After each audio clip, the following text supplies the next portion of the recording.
أنس فرمي كان يكثر من دعاء اللهم آتنا في الدنيا حسنة وفي الآخرة حسنة وقنا عذاب النار.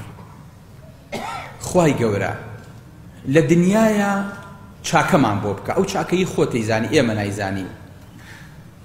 لە دوای ئەم دنیایەش کە مردنمان دەست پێ ئەکا هەر چاکەمان بێنە ڕێو، چاکەمان بۆ بکە و لە ئاگری دۆزەخ بە دوورمان خە.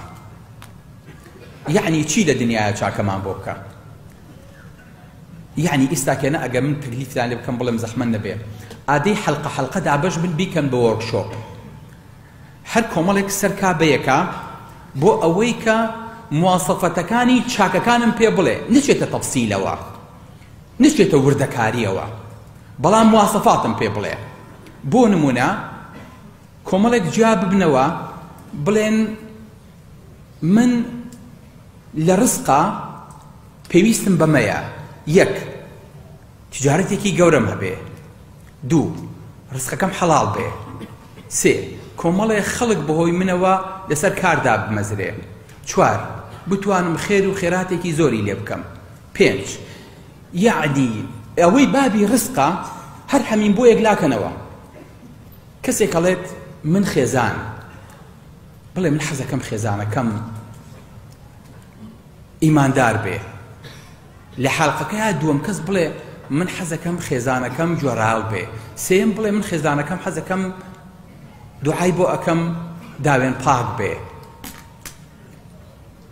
زمان شیرین بێ، جوان بێ، باڵابەرز بێ، عایلەیەکی خانەدان بێ، لە قسەم دەرنەچێ، ئافرەتێکی بتوانێت مناڵم بۆ پەروەردەکە. حەڵقەی سێم باسی مناڵم بۆ بکە، بڵێ من ئومێدەکەم خوای گەورە نیو دەرزەن مناڵم باتێ، بەڵام لەسەر ئەم مواسەفاتانە مناڵەکانم جوان بن، مناڵەکانم ساڵح بن، مناڵەکانم ئەهلی مزگەوت و نوێژ بن، مناڵەکانم خوای گەورە لەم سۆشیال میدیا و لەم فەساد و فتنەی ئەمڕۆ بیان پارێزێ خوای گەورە، مناڵەکانم جۆراوم بن، مناڵەکانم لە خوێندنا زیرەک بن. ئەگەر هەر یەکەمان جابینەوە یەک کۆمەڵ خاڵدا بنین، خاڵی جیاواز جیاواز، و هەر هەمووشمان بە لیستێ بینە دەرەوە، دوایی بین قائیمەکە عەرزکەین، بڵین ئێمە ئاوامانەوێ بۆ ژیانی خۆمان،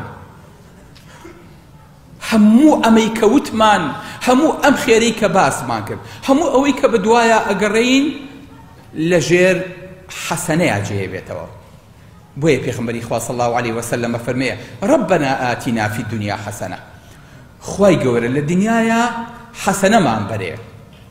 یعنی هەموو ئەوەی کە بەمێشکدایەت، ئەوەی کە بەمێشکدا نایەت لە حەسەنەیە جێبێتەوە.